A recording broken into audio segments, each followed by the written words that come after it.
Welcome to my channel, where there are interesting and equally sensational stories. Listen to today's story.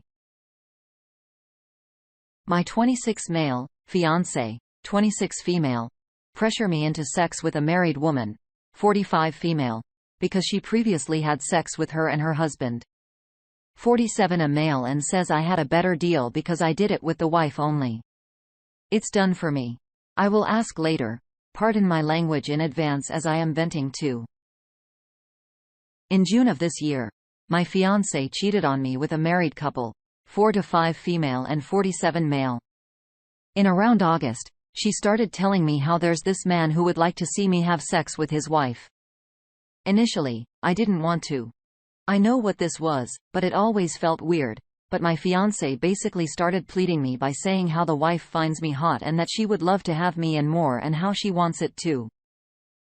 After a long talk, I finally agreed under condition that even though I am having sex with another woman, I will not be okay with her having sex with another man.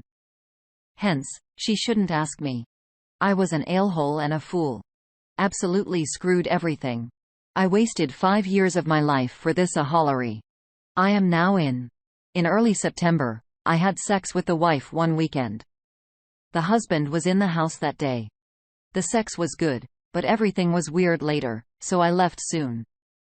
I was talking with the wife through text. And since my fiancé and the wife requested more, I had sex with her 4 more times.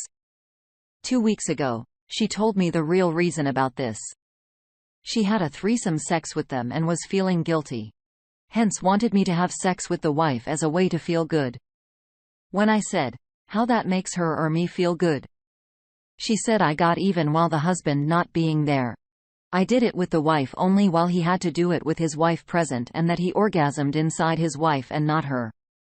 While I did it inside the wife, I orgasm inside another woman. So in a way, I had a better deal. What freaking logic is this? As if that filthy F can touch me with his fingertips and not get his nose broken. I am taking a hotel alone to think all of it.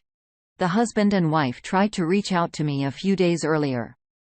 I told them to piss off. The degenerate slut wife and her a degenerate slut husband can go F themselves. When I said I was thinking, I'm not thinking of the relationship. I haven't told this to her yet, but it's over. She is calling me like 30 times every day. She can go F herself. I'm thinking more about what to do after I get out of this aholery. The first 2 to 3 days were heartbreaking, but I'm a bit good now. When I'm feeling good, I am fantasizing about a beautiful 30s, 40s woman that I saw on the tel a few days earlier. Other times, I just want to break something. I didn't do that because I don't want to pay stupid money and also that would only make me look more stupid. When I think about things being over, I think they got over when she started asking me to have sex with another woman. Despite inside, I was asking myself why because her reasons were just out of my mind. I should have ended it there. I don't know. I am going back to her in 2 days. I don't want to speak with her in any way. I'm just planning to send her a text first so that I am done. And then later in 2 days, I will go get my things out. This place is hers, but I was taking care of the rent. It's for 2 months more. So I will put the rent in cash for her and then leave. I don't know how exactly to do it other than this. So is this good? Should I even give the money? I'm doing it just to get away soon. What would you do here? And any other suggestions? Edit. For those asking, our finances are separate, so no shared accounts, etc. She had a few important details about me. Instagram password are the same for a few emails. I have changed them after one comment or told me to. Edit 2. For those asking why I went to her 4 more times to the wife, this was because she wanted me to, and my ex-fiancé found it hot. The wife and I were talking through texts. Ex-fiancé was there in the group too, and she would ask about me and the ex-fiancé would do most of the talking. At random times, she would like to know what her baby was doing. My ex-fiancé would take a pic of me and post it. She asked if I would like to have sex, and my ex-fiancé would tell me to go because she found it sexy. First comment coming from Fragrance Spray. You don't owe her money. Just leave. She's your fiancé. This is as good as she was ever going to be, and she still couldn't be loyal or honest. Sparkles027 says, "Personally, I get your stuff out first when she's not there, then text her it's over." Happy Smarties thought goes like this. Just leave. Good that you are a married jet. She only let you F the wife because she wanted to feel good, not you. Moving on. Too much weird stuff in just 1 year. This first event occurred in February.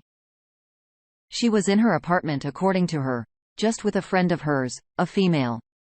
As we're in a long-distance relationship, she told me maybe that night we couldn't call because this girl had drunk a lot and begun throwing up all over the floor and everywhere. She told me she wanted her friend to go to sleep at her own flat, but as she felt that bad, she decided to let her sleep at hers. Well, at 3 o'clock in the morning of what that message arrived in my phone saying that a guy with whom this girl had had sexual relationship before. I knew this story because my girlfriend told me before. Was in the drinking party as well, and she felt how he started touching her knees and all that. In the following morning, I called her and she proceeded to explain to me what had happened. I contacted with the police to help her, even though I wasn't in the country, and this process finished a month ago. With this guy, a classmate of both my girlfriend and this girl, confessing that he touched her, but he wasn't charged of anything in the end. After a while, she touched on the issue and got on laughing that he touched her butt. I don't know if this is common or normal. I supported her, of course, but I was a bit hurt by her not saying to me anything at all about this guy before that happened. When she called me the next day, she alleged that she didn't warn me because I'd be mad. Actually, she confessed that she wasn't even close to this guy. That he was just a classmate and he invited her because he was a friend of her girlfriend. Something I didn't know, and I found out while reading some documents about this process, she showed me, was that the two girls were in panties, half naked in the same bed with the guy in the middle of the bed, and that they were talking about music just before my girlfriend fell asleep. I didn't know about this because my girlfriend told me that the guy and her were busy taking care of the girl who was vomiting. And that's the reason why the guy stayed in too. I also saw something in the lines of a threesome in there, but I didn't really get to read that part. For sure, I'm not putting the blame on my girlfriend. I sympathize with her for having suffered this, but I can't stop thinking from time to time if this happened before without me discovering it at all. Or I would have known about this fact if the touching hadn't taken place. In the beginning of this year, she started meeting weekly with a guy to do language exchange, but later, when I saw, she told me some stuff that I didn't consider as really normal for me. We sorted it out and I forgot it. Last time together, October, I stayed in her apartment while she was out there taking classes. As I needed a paper sheet, I took one from the place where she explained to me I could find them. And suddenly, upon trying to collect some sheets, a notebook fell over. Open. That notebook was her diary, and it was opened in a page where it read something along the lines. As me, is far away from me. He can't take care of me all the time, but when this language exchange guy will have gone to X-land, I'll be all alone in the city. And more notes basically in these lines. I can't afford to be sad because Jack and David worry about me, and I really care for them. And, yes, I know it was horrible of me to read it, but that left me thinking. Visit of June. She had kept a box of 8 condoms in her apartment of our last meeting in her place. In a video call 3 weeks before, she told me when she left the apartment for her country in summer, she decided to hide the box because a girlfriend of hers was staying in during 1 month. Okay. So when she was back again one night via video call, she found out there was some condoms missing and said, 2 weeks later after this happened, she confirmed that there were the 8 of them entirely there. So I go to see her, and when we're about to do the deed, I opened the box at that time. Not a box, but a small bag. And there's just 5 of them inside. She blurted out that she didn't know anything, that it was super weird. I told her that then, surely her friend must have taken some, and she denied it. She just confined herself to reiterating that the whole thing was tremendously weird because if her friend had taken some, she would have warned her in advance. I noticed she's getting clinger and clinger these last 3 months. I love her, but of course, I don't want to be fooled or just used to fulfill any emotional emptiness. In our last meeting, 2 weeks ago, I had fun, but I realized it wasn't as in the beginning as before. When we were at the airport, I didn't even shed any tears. I didn't know if all this precedence have begun to establish in my head, and now this whole thing is getting my eyes open. But I care for her a lot. I'm lost. Another weird thing I've been noticing of her is that at first, she always told me she barely has any real friends and whatnot, but now that we talk about it and she brings someone up, she always reverses that person as a friend, even though she just knows them from university. Worst of all is my family has invited her to come in and stay here at Christmas, but I think in general for the sake of my mental health, it'd be better to call it quits ASAP. Of course, my parents don't know of anything of this. To them, this girl is all nice. They just have good words for her. First comment come from Tyler Johnson, 1219. I went through a similar situation. I just kept pushing the weird feelings and red flags aside, saying she would never do that to me. The many weird things kept adding up, even though she lived with me, and I later found evidence she had cheated throughout.